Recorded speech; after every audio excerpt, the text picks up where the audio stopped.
Hi, it's Joni Michaels, and it's my pleasure to introduce you to Joe Clark, host of Consider This Program. Joe's a certified financial planner and former professor at Purdue University. He's the managing partner for the Financial Enhancement Group. Joe's passion is teaching people about their money so they don't make inefficient financial decisions that lead to frustration and devastation. The Financial Enhancement Group serves more than 900 families in 31 states and manages more than $400 million. The Financial Enhancement Group takes care of people who don't want to worry about their money so they don't make inefficient financial decisions. Joe addresses your questions about money in 5 critical elements of finance: retirement planning, or what we like to call your life after work, tax planning, investment planning, life happens, the good, the bad, and the ugly of life, and legacy planning. The Financial Enhancement Group can be reached at 800-928-4001 or visit yourlifeafterwork.com. The Financial Enhancement Group is an SEC-registered investment advisor. Securities offered through World Equity Group, Inc., member FINRA, SIPC.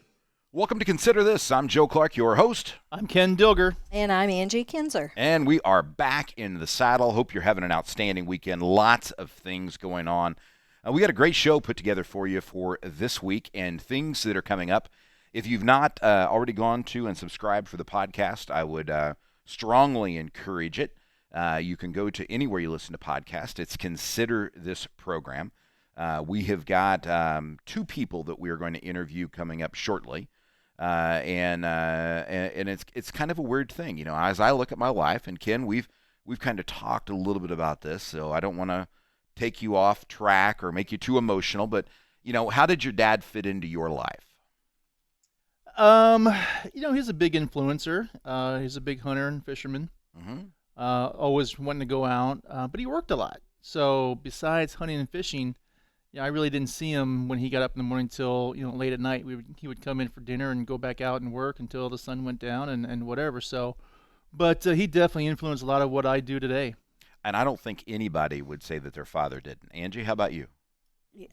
Similar situation, but only he was more in the General Motors side. But back at that time, 12-hour shifts for skilled trades. Everybody worked overtime. So I did not see him that much, and he was a huge gardener as well. So that was, we would all help in the garden if we wanted to hang out. Probably wouldn't see me in the garden. That was not I don't have a green thumb or a green desire, and I'm probably because of all the yards I mowed when I was a young man, and 7 years of detasseling corn just kind of overdid it. I always decided if the girls wanted to detassel corn, I would let them get on the bus for one day and cry like a baby. And if they came home and were willing to get on the bus the next day, I was just going to ask them what they wanted to buy. Because nobody should ever have to detassel corn. I mean, I've walked into spiders the size of my fist. I've had cuts in my eye from the green. It's just It was just sick stuff that nobody should ever have to do. But we get requests every week to have authors on the show to interview, and my favorite person in history is Benjamin Franklin. That's no secret, but Abraham Lincoln would probably be number 2.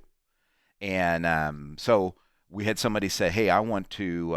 He wrote a book on Abraham Lincoln's childhood, and I thought that would be interesting. And then a guy from our church at Northview down in Indianapolis actually published his first book.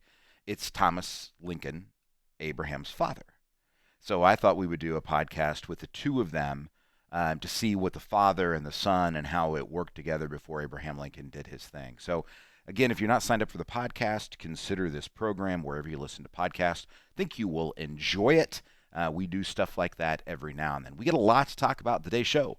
So Ken, Angie, and myself will take a break, but we'll be right back. Hi, Joni Michaels here. We know you care about your money, but are you tired of worrying about it? The Financial Enhancement Group takes care of people just like you who don't want to worry about their money. As fiduciaries, the team at the Financial Enhancement Group will care for your nest egg just like they would care for their own if they were in your situation. There are many decisions you'll need to make as you face retirement, and the team at the Financial Enhancement Group is here to help you. Call 800-928-4001 or go to yourlifeafterwork.com to set up a time to meet. The confusion and complexity of retirement is almost as daunting as is the excitement of retirement. Don't let your fear and frustration of taxes and investing derail your retirement. Call the Financial Enhancement Group at 800-928-4001. They'll give you a complimentary second opinion on your strategy for retirement. Begin your adventure in your life after work. Call 800-928-4001 or yourlifeafterwork.com. Now back to Consider This Program with Joe Clark. Welcome back to Consider This Program. I'm Joe Clark, your host. I'm Ken Dilger. And I'm Angie Kinzer. Here's the rule, Ken. Never, and I mean never, talk to anyone about your money who doesn't ask for your tax return. And I've had people who say, Joe, I've been to a bunch of brokers. I've had financial accounts everywhere. I don't give my tax return to my wife. Why would I give it to you? And the answer is, if somebody doesn't have your tax return, they cannot function in your best efforts. They really, really can't. Just don't do it. If they don't understand how to read it, you need somebody else. And if it doesn't matter to them, you really need somebody else. So, Angie, we got a question pertaining to the wonderful Form 1040. When you reach the age of distribution in your retirement, you will find, if it's not already there, that it will be your largest line item in your budget, most likely. Especially if you're in the later years of your career. Well, we had a listener call or write in and ask, and it's about appreciated stock. And they asked, can I gift appreciated stock to my granddaughter? To your granddaughter. All right. So here's the deal. If you've got a question or comment, you want to email your question in or call us, you can reach Angie at 800-928-4001. And you can always email us, considerthis@yourlifeafterwork.com. So Ken, neither of us have grandchildren, by the way. I am the older of the two. But neither of us have grandkids. I want to make that very, very clear. Can we gift appreciated stock to our grandchild? I would say yes. The answer is yes. You got a twofer. Can we gift stock to Angie? Let me think here. Yeah, you probably could if you want to pay for the taxes. No taxes. Really? Same deal. Your granddaughter and Angie are on the same scale on this question, right? So you can gift an unlimited amount of money to your bride, right? Anything that you own, she owns, and vice versa. Except some reason at the Clark household, she owns half of mine and all of hers. I'm not sure how that works, but she's explained it to me, and I just kind of accept it here 31 years later. You can give $15,000 a year to anybody you want, okay? Now, there is a difference, Angie, between giving during life and giving it as a bequest, which means you've croaked, right? You're, as they say in the life insurance industry, you're no longer fogging a mirror, right? So what's the difference? I don't You're know. looking down at the paper? Well, because I had a part two. With her question. I think the reason that she asked this question about her granddaughters because she was under the age of 24, and we had talked about that kitty tax. The kitty tax. Gotcha. All right. So let's break this down a little bit. So when you buy something and you pay for it with after-tax dollars, so we're not talking about a retirement account, not an IRA account. I took $1,000 out of my billfold, which I don't have. Hope the police don't care if I get pulled over on the way home. I have $1,000 I take out of my billfold. I buy $1,000 worth of stock. I now have basis in that stock of $1,000. And then, hopefully, good Lord willing and the creek don't rise, the value of the stock goes up. If I gift that to you or my granddaughter, right, or to anyone, when I die, you get a step up in basis. So your basis is now fair market value of whatever it happens to be at the time of death. If I gift it to you during life, your basis is my basis. So if the stock is now worth $10,000, but I only paid $1,000 for it, and I gift it to you, you have to pay taxes on $9,000. Now there's a good side to this story and a bad side to this story, Ken. The good side of the story is if your heir, your beneficiary, happens to be in the 12% tax bracket or below, they pay no capital gains tax. So this can be a wonderful tool. We've talked about this with your daughter at IU. Right. This can be a wonderful tool to gift, and Angie with you, with Ava. It's a wonderful tool to gift assets to a younger generation. And then you brought up the thing called a kiddie tax, which if they're not over 24 and they're not earning enough to pay for half of their sustenance, so to speak, half of their living expenses, then they can be subject to what's called trust tax rates, which are the highest rates that you can possibly get. You go above 12,000, it's either 400 or 600, and you're at the 37% bracket. So you wouldn't you wouldn't want to do that. But so there is a good side of making this gift. Now, here's where the bad side comes in. And I see this happen more often.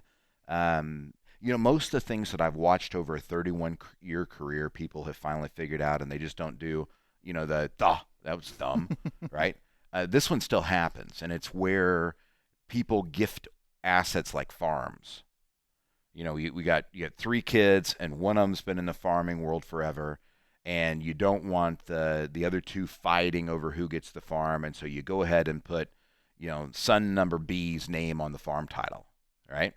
That is a gift during life, and though it may not require any federal estate taxes where somebody has to write a check because of the estate tax code today, it most definitely creates a taxable problem, because the child's basis is now what your basis was when you inherited the farm in 1914 when your great-grandfather died, right? So big mistake. So you want to be very, very conscientious of when you give assets. So you said there was part 2? It was about the kiddie tax. Oh, okay. Just because the granddaughter she was talking about was under the age 24. So Got it. The other part on long-term capital gains that I'm hearing a lot about, and please be careful with them. I love the intent and the spirit of what's called an opportunity zone.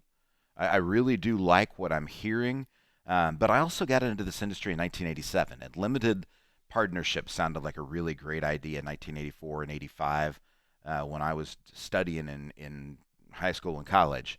And then they turned out not to be so good in 1986 when the tax code changed.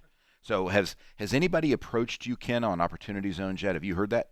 Yeah, I've had a couple realtors bring me some information on opportunity zones about some questions on finding investors. And actually, Inside Indiana had a big Sunday morning talk about opportunity zones with a bunch of lawyers here in town. Gary did. Yeah. I'll have to go back and find that. Yeah, it was somebody from Cap Sapper Miller, or sure, big CPA firm. CPA firm, Ice Miller, the law firm. Yep. Maybe another law firm. They were all talking about, what can go on inside of it, how long you have to hold it for 10 years, Well, and all that stuff. Sort of. You've got. So yeah, it was a lot of information out there. What has happened across our country is we have some places that have thrived and some places that have not.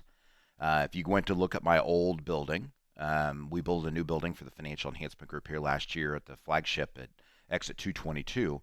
But we had one downtown, and it's not in the same neighborhood that I bought it in. Let's just put it. There was a little bit of migration and degradation in some areas, and so we put Habitat for Humanity in it because that matches, what it is they're trying to work on. It was a good fit, good mix. Right across the street is called an opportunity zone, and what happens is we have the ability to invest in property over there. So if we had something that had a long-term capital gain, we could actually invest in property across the street. We could sell the first asset and buy the second without having to recognize any taxes. And then as long as you hold it for 5 years, you have a reduced amount of capital gains, 10 years, even more reduction in capital gains, and you don't have to pay any taxes on the long-term gain of the new thing that you invested in. So how is a lot of good stuff. How is that different than a 1031 exchange? 1031 is straight real estate to real estate. It's Okay. steer to steer. It's Gotcha. rental to rental, right? Apartment building to apartment building. They used to, and they really clarified that in 2017, Ken, so be careful. People used to really get creative with what was a 1031 exchange, what we call a stalker exchange. It doesn't work as much anymore. It's got to be like to like in order to get it done. This does not have to be like to like at all. Hey, you're listening to Consider This. Joe Clark, Ken Dilger, Angie Kinzer. Happy to have you along. We'll take a break and be right back. Hi, Joni Michaels here. Joe's been hosting financial radio programs for over 20 years, and during his 7 years at Purdue, Joe developed the 5 critical elements. You see, there are 5 areas we all go through that can impact and even derail our retirement plans. YourLifeAfterWork.com has been focused on you on your retirement for over 20 years. You may have had a 401k as well as IRAs. Those are all defined contribution plans. Consider This program is about your defined contribution plans becoming defined distributions. You see, we all exit. You'll either take money out of those retirement plans when you decide or when the IRS decides, or your heirs will have to deal with the situation, but we all exit. I encourage you to call 800-928-4001 to meet with one of the talented financial advisors at the Financial Enhancement Group. I've listened to this show for years, and what Joe says just makes sense. Don't you think it's time for you to call 800-928-4001, yourlifeafterwork.com. Now let's get back to the show. Welcome back to Consider This Program. I'm Joe Clark, your host. I'm Ken Dilger. And I'm Angie Kinzer.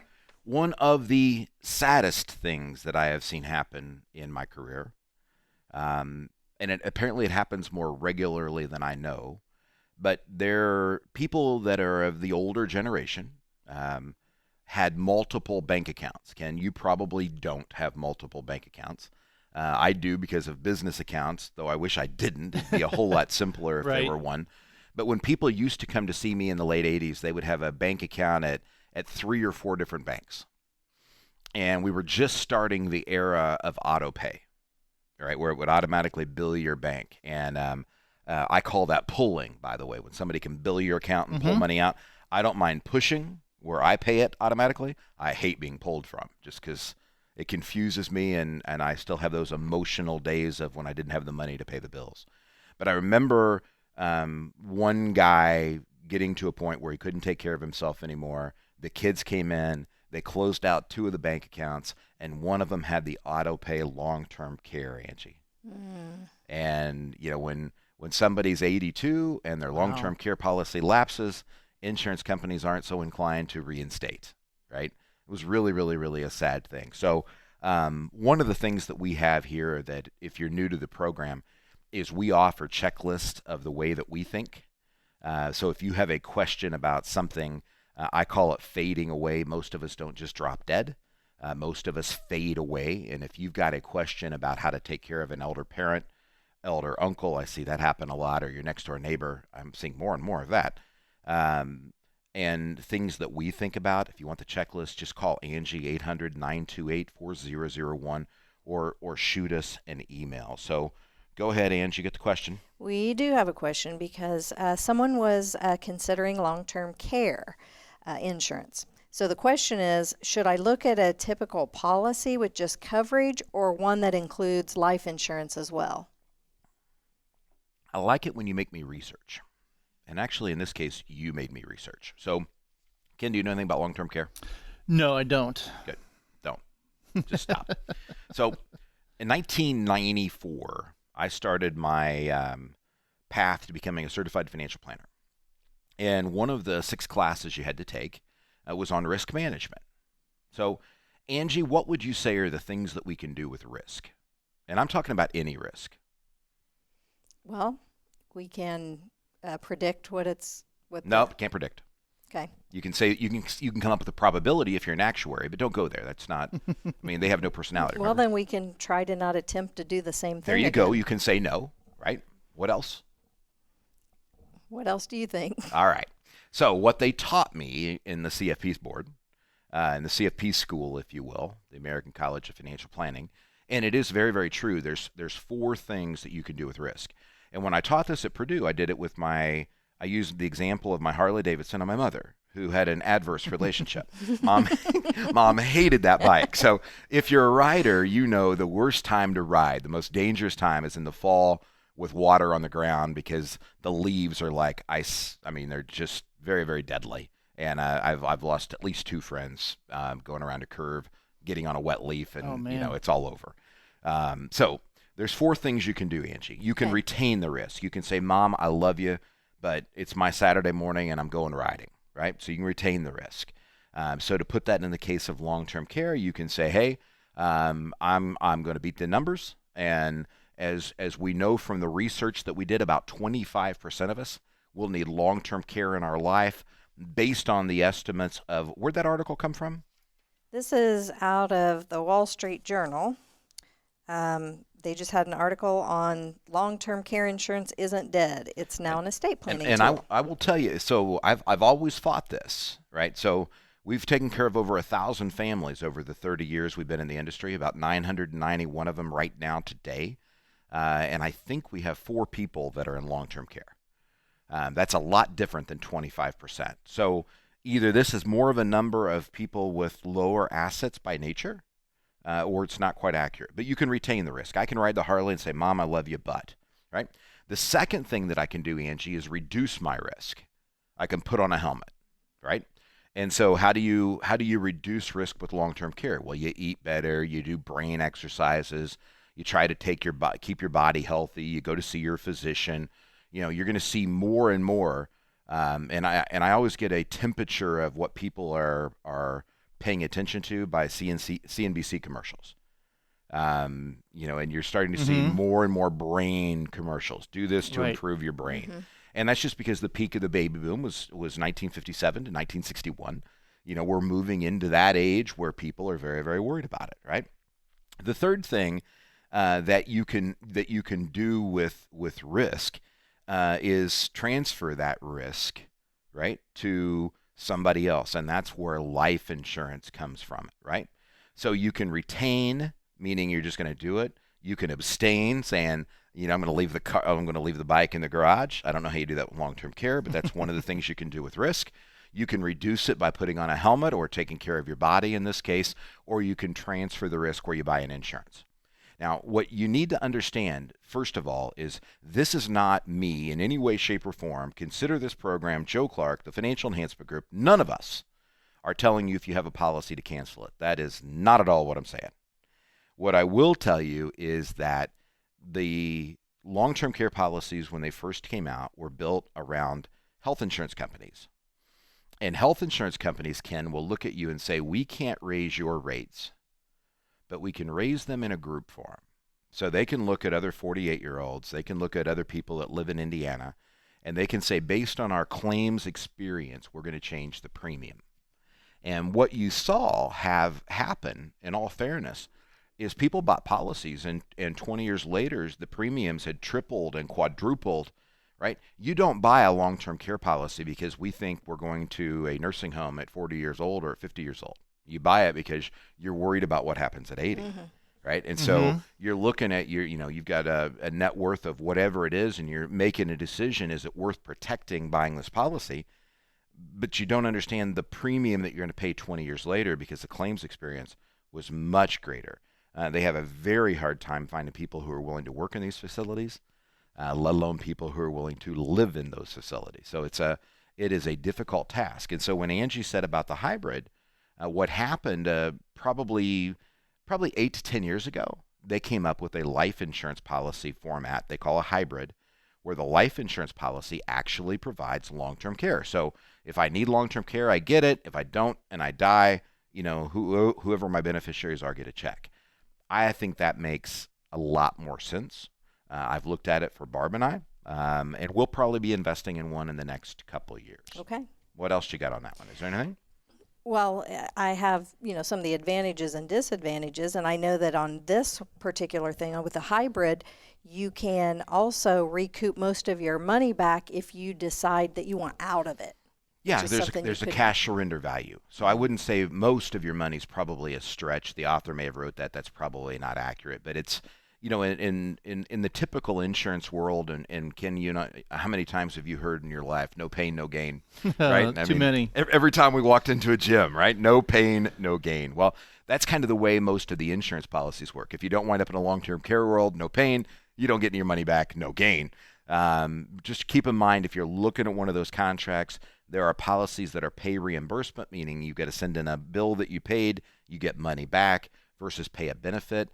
So far in my experience, every time I've seen this, the majority of time there's a child involved, and you don't want your kid to have to pay taxes, right? So you for the most part, you want them to pay a benefit where you'd say, hey, I've hit this, and they're just going to send you a check. Hey, you're listening to Consider This Program. I'm Joe Clark, Ken Dilger, Angie Kinzer. We'll take a break and be right back. Hi, Joni Michaels here. We know you care about your money, but are you tired of worrying about it? The Financial Enhancement Group takes care of people just like you who don't want to worry about their money. As fiduciaries, the team at the Financial Enhancement Group will care for your nest egg just like they would care for their own if they were in your situation. There are many decisions you'll need to make as you face retirement, and the team at the Financial Enhancement Group is here to help you. Call 800-928-4001 or or go to yourlifeafterwork.com to set up a time to meet. The confusion and complexity of retirement is almost as daunting as is the excitement of retirement. Don't let your fear and frustration of taxes and investing derail your retirement. Call the Financial Enhancement Group at 800-928-4001. They'll give you a complimentary second opinion on your strategy for retirement. Begin your adventure in your life after work. Call 800-928-4001 or yourlifeafterwork.com. Now back to Consider This program with Joe Clark. Welcome back to Consider This program. I'm Joe Clark, your host. I'm Ken Dilger. And I'm Angie Kinzer. Happy to have you all along. Thank you for being here. You know, folks, you worked too hard and saved way too much money to blow it now. And yet I continuously, when I see markets at this peak, I continuously see people who try to find ways to finagle the system. Generally, when you go to finagle, you're going to be finagled because you don't understand all of the stuff that is out there. So, Ken, and you won't remember this at all. Maybe you do, but I doubt it. In 1997, 98, 99, we were up 125% in the market. Mm-hmm. So people who had 401k accounts that back then were 200,000 Right. were suddenly 500,000. 500,000 to a lot of you listening to this sounds like a lot of money today. It was really a lot of money 20 years ago, right? And so what happens in the human mind, according to behavioral economists and people who study this, is if you have an event occur in your life 3 times in a row, your mind does not comprehend or understand how the fourth can be different. So if I flip a coin 3 times in a row and it's head 3 times in a row, the average person will tell you the next time it's got to be tails. No, you still have 50-50 odds for tails. Right. Your head gets that when you stop to think about it. But if the market's gone up 3 months in a row, people expect the market to go up for the 4th month in a row. If it's gone up 3 years in a row, they expect the 4th year to go up. If it's gone down, they extrapolate how long until they're in the poorhouse, right? Just how people work from a behavioral side. And so we had people who were trying to retire in 1999 because they had that $500,000 in an account. It was growing by $100,000 at least a year, right? And they're going, why do I need to make $45,000 if I can quit today and make $100 in my account, right? And so people started to find out these words called 72 T's. And what happened back then is if you separated from service, so the insurance industry used these all the time. If you separated from service, then you could roll your 401k to an IRA. Now, should you or should you not do that when you retire really depends on where the money is going, right? The fees and expenses are different typically inside of an IRA versus where they are inside of a 401k plan. You have more options in an IRA, assuming you're using the right people, but you usually have more expenses too, so you have to weigh out what you're getting for that benefit. But Angie, what you brought up, did you actually ask the question yet or not? I did not. Well, then go ahead. Okay. Don't you stop me. The question is there always a penalty if you take some of your retirement before age 59 and a half? So here's there are 2 or 3 major differences between IRAs and 401ks. So in a 401k, Ken, you can actually take money out at age 55 without a 10% federal penalty, provided you don't have a lot of other earned income. So if you leave your job and you want to start taking income out of it, you can do that. If you go get another job and you're making earned income, so not investment, not rental, but you're making earned income, you actually have to pay the 10% penalty. And it's not a lot of money. It's $18,000, $20,000, something like that. You need to look it up if you're going to do that. If you're going to take money out of an IRA, there is no such exception. You've got to be 59 and a half. All right? Now, there is a escape clause in there called the 72T. 72 happened to be my football jersey. Somebody not quite as well known, the fridge for the 1985 Bears, also had the same number. I had it before fridge became a big deal, so I don't feel too bad. Ken, what was your number? 85. Awesome. 72T. That's what we're talking about. Oh. Not 85. I just wanted to know. Yeah, it was 85. We cheered for this guy for, we screamed very, very loudly for him and at him. Anyhow, 72T allows you to take money out of an IRA in substantially equal periodic payments unchanged for the greater of 5 years or 59 and a half. And I know it sounds like I just read that, but I didn't. That's tattooed on my eyelids because if you miss one word in the sentence, the penalty is horrendous. So Danny came to us from our Lafayette office in 2003. He'd been upstairs, and he was one of these people that did a 72T back in 1998. He was a whopping 59 and 4 months old. Right? Moved his account from Smith Barney to us. And so this is not Smith Barney's fault. Please do not take it that way. They're now Morgan Stanley. I got a lot of complaints against a lot of people. This was not on them. Danny comes to my office and moves the account. And we tell him he's 59 and 4 months and he must continue this for 2 years. And Danny said, nope, they'll never catch it. Danny was wrong, right? It's a 10% federal penalty, not just for 3 years, which is what a CPA had told him. Right. If you got caught, because that's all they can go back and audit. It is a 10% penalty from the period of time when you started the 72T. So all the way back to 1998, he had 5 years, and I actually think it was 6 years, of penalties that he had to pay. So I'll give you those words again. And the number one recommendation is just don't do this, right? There are better ways to do a 72T, and I'll give you this in a minute.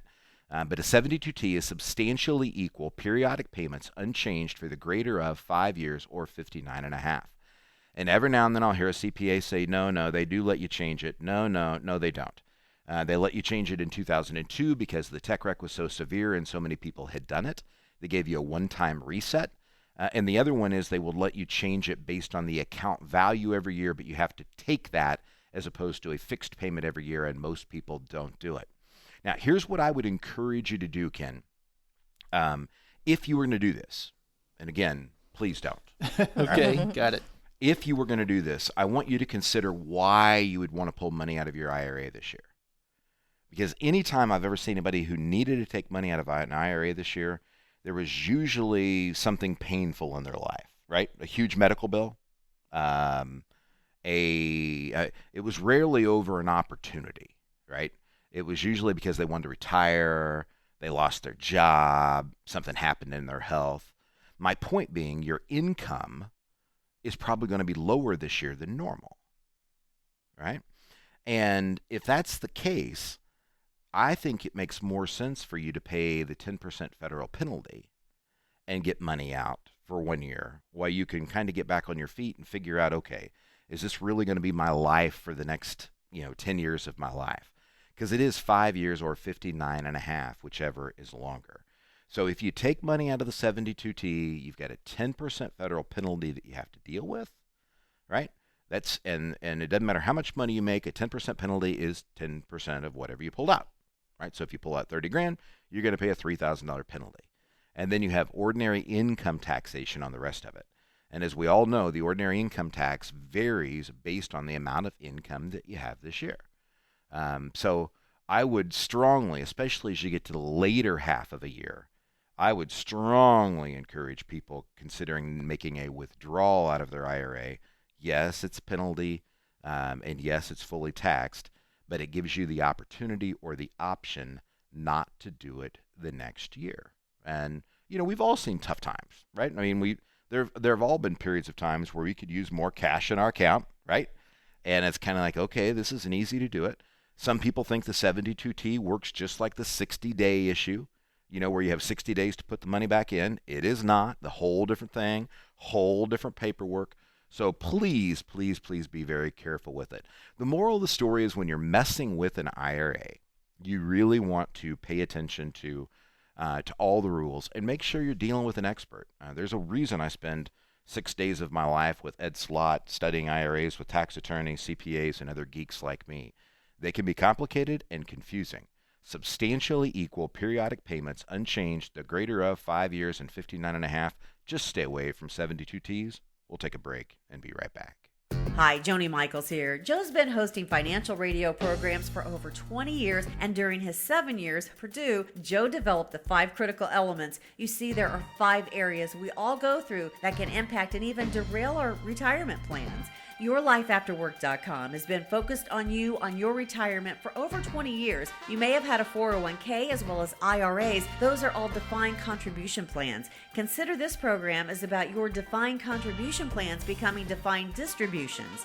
You see, we all exit. You'll either take money out of those retirement plans when you decide or when the IRS decides, or your heirs will have to deal with the situation, but we all exit. I encourage you to call 800-928-4001 to meet with one of the talented financial advisors at the Financial Enhancement Group. I've listened to this show for years, and what Joe says just makes sense. Don't you think it's time for you to call 800-928-4001, YourLifeAfterWork.com. Now let's get back to the show. Welcome to Consider This Program. I'm Joe Clark, your host. I'm Ken Dilger. And I'm Angie Kinzer. Angie, you have found, I love the title of this.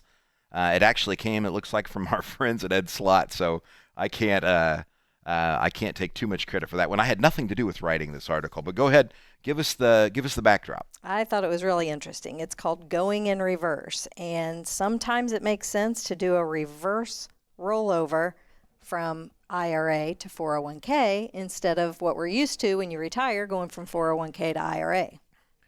So if you've ever gone to financialenhancementgroup.com, you may have gotten to our site. But what I found out in 1997, Ken, is that most people can't spell financial or enhancement. And when you were back as a... Doesn't stuff autocorrect nowadays? It does now. But as Ashley, our marketing director, pointed out, I failed to go back and make amends. So in 1997, I looked myself in the mirror and I said, so Joe, what do you want to do when you grow up? And I have always been fascinated by getting the money out, the distribution part, because the first 8 years I spent in the industry from 87 to about the mid-90s, nobody talked about distribution. 401ks hadn't been around that long. Nobody was taking money out. People had pensions. You know, the amount of money people had in 401ks was a pittance. And then when I got into that 95, 96, 97 era, people really don't understand how to get money out, the tax consequences, the pain, the pressure, you know, and all of that other stuff. And the tax code literally changes all the time. And I work with CPAs. They give you the wrong answers sometimes. Because this stuff changes all the time, and what their focus is not necessarily what our focus has to be inside of distribution planning. So our website address is Your Life After Work. That's what I always thought it was about. When you put all the money in, when it's time to retire, how do you get it out? So an IRA plan, and politicians blow this all the time. So just so you know, an IRA is not under the Department of Labor regulations. So Ken, you can make me your beneficiary on your IRA. In fact, I would encourage that. Now, you giggled. In the state of Indiana, and in most states in the country, Louisiana is the one notable exception. In the state of Indiana, if you happen to be listening here today, your spouse is entitled to half.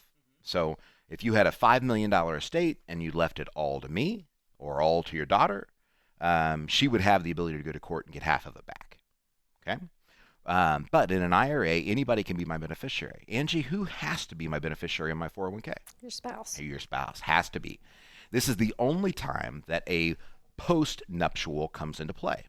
So every now and then I hear people say that they have a prenuptial that says my spouse doesn't get my 401k, and they will not hold in court if fought by the spouse. It has to be signed after the pastor or the officiant says, you can kiss the bride, I now pronounce you. They just won't hold. And so that's the difference between a 401k and an IRA. So they have some other different rules. We talked in an earlier conversation today about a 401k. You can get money out at 55, whereas an IRA, you have to be 59 and a half. Another rule that came out of not too long ago, I think it was before the 2017 change, but I don't remember what year it was in. May have been 16.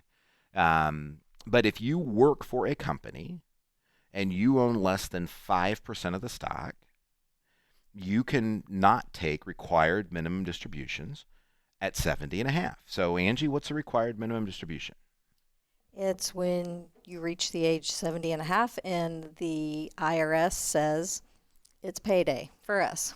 It's defined distribution, whether you Yes. whether you like it or not. And so that's Angie and I and the team at the Financial Enhancement Group spend our days designing distributions, right? So that's our love. I mean, you can either wait till the IRS forces your hand at 70 and a half, maybe coming 72 here shortly based on the Secure America Act, already passed by Congress, not yet passed by Senate. It will be signed off by the president when it's done, most likely.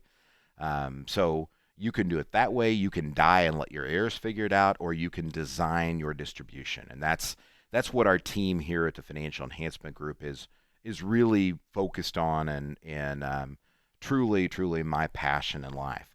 But about once a quarter, we have somebody show up with $1 million that has no idea they're forced to take money out of their account. And do you remember, Ken, the penalty if you don't take your RMD out? 50%? 50%. So was that Saturday's number? 50%. You know, we always go back to football. Right? No, Jeff was Jeff- 51? Yes, it was an odd number. Boy, that's been a while. No. I don't think it was 51. Anyhow, it is a 50% penalty. So if you're supposed to take out 10,000 and you don't take it out, just write the IRS a check for $5,000. Now, the good news about that, I will tell you, is if you catch yourself, if you don't get audited, if you catch yourself, I've never seen the IRS actually enforce it. You just have to take 2 distributions in the following year. But if you work for a company that has a 401k and the plan allows it, you can roll your money from your IRA back into a 401k. Hence the title, going in reverse, right? Now, why would you do that? Well, if you're making a lot of money, and I've got people who are 70 who still work, you know, good Lord willing and the creek don't rise, I'll be working at 70. I love what I do. You know, there's no reason not to. And I've got a 401k. You know, I own more than 5% of the company, so it's not going to work for me. But you know, understanding the rules, right? So how do you go about putting it back in? There's also another thing in the code where not all CPAs will tell you this or agree with this. I'm not giving you a legal or a tax opinion on this, but it doesn't say a lot in the code, which just came out in 2017. If you start a company at 70 and a half, that you have to be less than a 5% shareholder.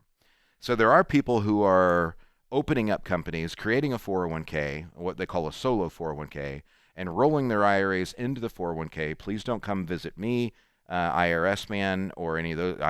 We don't have anybody who's doing this. I have just been told, and I know a few people who might have said they were going to think about stated transaction, right? You always want to think about the difference between creditor protection and bankruptcy. Not a big deal in Indiana. Some of you who are listening elsewhere might be. A creditor protection is when I get mad and I sue Ken. We don't do a lot of that in Indiana. Bankruptcy is when Ken doesn't have enough money to pay the bills, and then he goes into a stage of bankruptcy. In Indiana, your IRA is protected from both. In some states, that's not the case. And in some states, it's different if it's a Roth IRA versus a traditional IRA. Very, very odd, but part of those rules. So you do need to know how the rules are going to work, and kind of go from there. So our worst experience with this, and we've talked about it before, is we have an 86-year-old, and we'll have to pull out $164,000 for him this year, and he will cry again and say, Joe, what did I do wrong? And I will remind him. He was at my wedding 31 years ago. I'll remind him, you saved, we did our job, and it's based on your life expectancy and the amount of money that you have. It really, really is. If you've got an IRA and you know distributions are coming, I would strongly encourage you to get with somebody who really, really understands the tax code. Ask them the question, where do they get their education from in the IRA world? Because what seems very, very common really, really isn't very common. It's a very, very complex issue that a lot of people miss. You're listening to Consider This. We'll take a break and be right back. Hi, Joni Michaels here. We know you care about your money, but are you tired of worrying about it? The Financial Enhancement Group takes care of people just like you who don't want to worry about their money. As fiduciaries, the team at the Financial Enhancement Group will care for your nest egg just like they would care for their own if they were in your situation. There are many decisions you'll need to make as you face retirement, and the team at the Financial Enhancement Group is here to help you. Call 800-928-4001 or go to yourlifeafterwork.com to set up a time to meet. The confusion and complexity of retirement is almost as daunting as is the excitement of retirement. Don't let your fear and frustration of taxes and investing derail your retirement.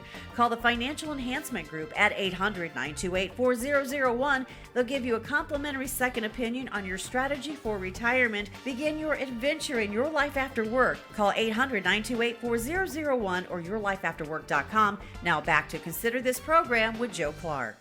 Welcome back to Consider This program. I'm Joe Clark, your host. I'm Ken Dilger. And I'm Angie Kinzer. Happy to have you along. We had 4, I thought, very enlightening conversations. Ken, which was your favorite? Do I need to remind you what they were? No, it's just, they all kind of blended in together, but the same topic. See, this is what happens when you're 48 years old. You don't think about distribution. You're not ready to buy a long-term I'm care still the policy. accumulation part. You're still no. You're pros of preservation because you made so much money on the front end, right? I'm still accumulating. There is a difference. Well, yes. You know, I got a new but you're not 401k with the using business. any. That's right. No, You got your true. 401k. All right, Angie, which was your favorite? Well, it's going to have to be that going in reverse because I had never even heard of it. And reading through what some of the advantages were, one of them is, of course, that you can borrow against your 401k and not your IRA. No. Let's not get ahead of ourselves. So Angie's referring to the last conversation. And remember, if you missed one, you can always go back to Consider This program on our podcast and listen to it. But what Angie is referring to is the conversation of being able to take your IRA and put it into a 401k plan that allows for it. Now, can you borrow money from your 401k, Angie? I don't know. And the No. answer is no, you No. can't. Right? So remember, when you talk about 401ks, you have to be very, very specific because the Department of Labor comes up with all of these rules. Right. And there's a lot of rules, right? But your plan does not allow you to borrow money out of your 401k because I don't want people using their retirement account as a put and take account. We'll see. At Right? least you can be glad I'm not checking into that. 'cause Exactly. I had no idea. I'm very glad. Okay. I'm glad you don't need the money. So we're all in a good situation. But the point is if your plan document, that's what it's called, allows for borrowing out of it, and you put your money in your IRA, you could indeed borrow money out of your 401k if it allowed for it to be able to use it. Great point. And you can't borrow money out of your IRA. If you ever do that, you've got to have the money back in 60 days, and you can only do that in one case over the next 365 days. And this is one great example where you got to be careful on the internet. Publication 590 is what we read and study that tells you the IRS rulings on what you can use for your IRA. And when most people search for that, they're going to find stuff on Google that is 2 years or older. Remember, Google is data sensitive, not date sensitive. You're going to get bad terms and be very, very unhappy with the IRS decision. We also talked about ways to beat long-term capital gains. And Ken, I know this didn't apply to us because we don't have grandkids, but it does apply to your daughter. It does apply to your son. We have talked about that before, right? When you've got a stock that's sitting inside of your account, you want to stay away from the kiddie tax issues. But when you've got a stock and your guy calls you up and says, Ken, this puppy really needs to go, right? It did well for us in the past. Remember, I've always said, and Barbara reminded me, I had no idea she listened to the radio show. That's my wife, by the way. She said, you've always said, you married me, you date your stocks. And she's right. That's the analysis we have. It is okay for me to keep a relationship going that may not be perfect right now. Actually, it's probably as good as it's been in ever. But it's not okay to have a stock because of what it did for me for 10 years, right? One of the best examples I have are one of the CPAs that I took care of up in Lafayette, and he found a statement that came from an annuity company where he had put in $10,000 and it was worth $186,000. And he said, not bad, right? I go, no, that's not bad at all. The problem was it was worth $169,000 in 2000, and in 2008, when you gave it to me, it was only worth $186, right? So the first, 15, 16 years was beautiful, right? The last, no, not so much, right? So you want to have things that have taken care of you recently, not just in the long term necessarily. But when you have something you've owned for longer than a year, and you need to give your daughter money, it really should be coming from the account. If your broker calls you and says, "Hey, this really needs to go. We really need to sell it," it's broken down fundamentally, it's broke down technically, or whatever it is. If you're going to make a gift to a charity, or if you need to have money for one of your kids, this is an ideal place to be able to transfer that and let them pay it at their tax brackets. We talked about one of the most deadly things, my football jersey number, right? 72. 72 what? T. T. Sounds like an option play. 72T is a technical term for substantially equal periodic payments unchanged for the greater of 5 years or 59.5. Just stay away from them, folks. If you need money out of your IRA before it's time to retire, just give Angie a call at 800-928-4001. We will work with you to help you find a better solution than what you're probably going to come up with a 72T. And people have no problem doing paperwork on them. They've got no problem selling you annuity products that are designed to work around 72T. They're just a challenge, if you will. And one of my big ones that we discussed, I believe it was the second conversation, is long-term capital gains, right? So, Angie, you remembered one of the 4 areas of risk. You remember what it was? Yeah, that you can abstain and not do it. You can avoid it, You right? can avoid it. Now, you remember any of the other 3? Yes, you can mitigate. You can, you can lessen the risk. That's right, a helmet. Right. There you go. Because I had this picture. Somehow you related your mom into that because I suddenly pictured your mom on Harley. She hated my Harley Did Davidson. you ever take her a ride on it? No. I did take Barb's 98-year-old grandma. Oh. Her last ride on the Harley was at 93. Oh my gosh. And I remember her telling me when we stopped at a stop sign, Harry and I discussed me never swimming. We never talked about a motorcycle. But no, there's 4 things you can do with risk at all times. You can, as Angie said, abstain or just not do it, right? You can just not do it at all. You can reduce the risk. The example I use on the Harley Davidson is wearing the helmet, right? You can reduce the risk. That's the helmet, I should say. So abstain, accept, risk, you reduce, or transfer it. And transference when you put it to an insurance company. And in the long-term care world, I think a lot of people have bought policies that have been ill-advised. GE made a fortune off of their long-term care division and also sold it. And if you do any fundamental work in the market, you will find that one of their divisions is actually negative because of the long-term care liabilities of these policies that they sold, and they have no way to fix it. And it's a sad situation. So this is not us telling you to cancel it, but if you have a long-term care policy or if you're thinking about buying one, I would strongly encourage you to go to the podcast, consider this program, or our website, yourlifeafterwork.com, and you can hear us kind of break down what those long-term care policies are like and the discussion of the hybrid. I will always encourage you to get one that pays benefits as opposed to refunds expenses, just because I haven't seen them work as well. You're listening to Consider This program, 800-928-4001. We'll take a break and be right back. Hi, Joni Michaels here. Joe's been hosting financial radio programs for over 20 years, and during his 7 years at Purdue, Joe developed the 5 critical elements. You see, there are 5 areas we all go through that can impact and even derail our retirement plans.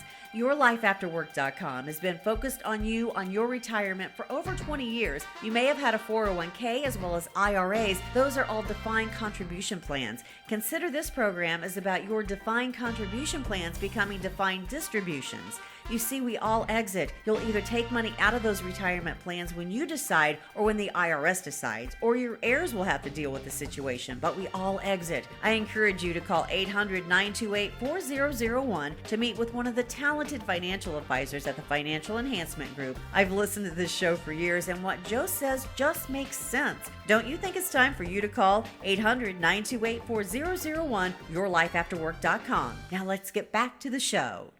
Welcome back to Consider This Program. I'm Joe Clark, your host. I'm Ken Dilger. And I'm Angie Kinzer. And they really are co-hosts. You know, it's we have a lot of fun on the show, and we certainly appreciate your questions. Angie loves getting your calls, so 800-928-4001. Of course, you can always email us at considerthisprogram. Consider this at yourlifeafterwork.com. Angie, did we have any other questions that were on there that you wanted to hit for this week? No, you actually let me ask them all this time. Wow. You know, normally she walks first, out. right? You know, Yes. Hey, now you two are in cahoots. You know, that's cahoots is a good word. You know, I just, you know, I like cahoots. You know, it's one of those. Somebody sent me an email the other day. We have a checklist that we talked about earlier in the program for fading away, and if you've got a question or something that you want a checklist about, we create checklist every time there's an issue, because I don't believe that you should have to rethink everything. So the brain, in my opinion, is for solving problems, not for storing data. And so we create these checklists, but we created a checklist for fading away because most of us don't just drop dead.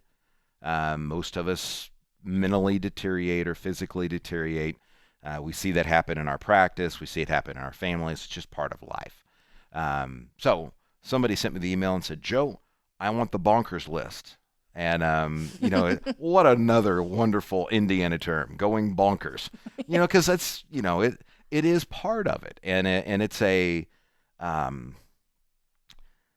really is a very, very serious thing. And I hate ending the show with doom and gloom, but I will tell you, Angie's well aware of this. We had a gentleman who came to one of our talks in early 2000s and came up at the end and said, that was very, very good.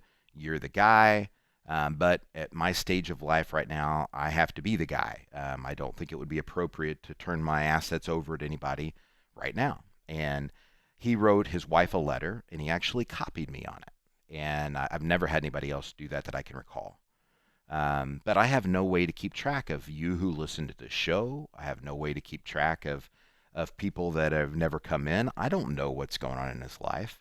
And he faded away. And in his case, it was Alzheimer's.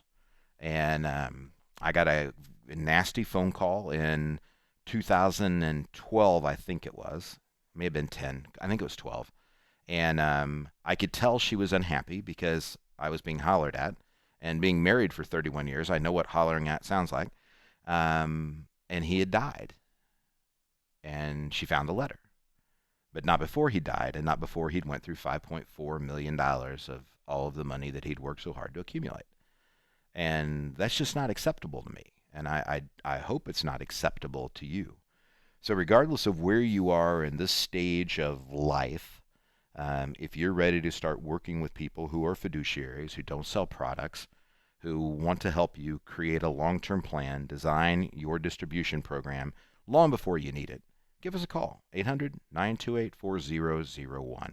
With that, Ken and Angie and I are off. We'll have a great week. We certainly hope you do too. If you got a question or comment, don't forget to shoot us an email. Have a great week.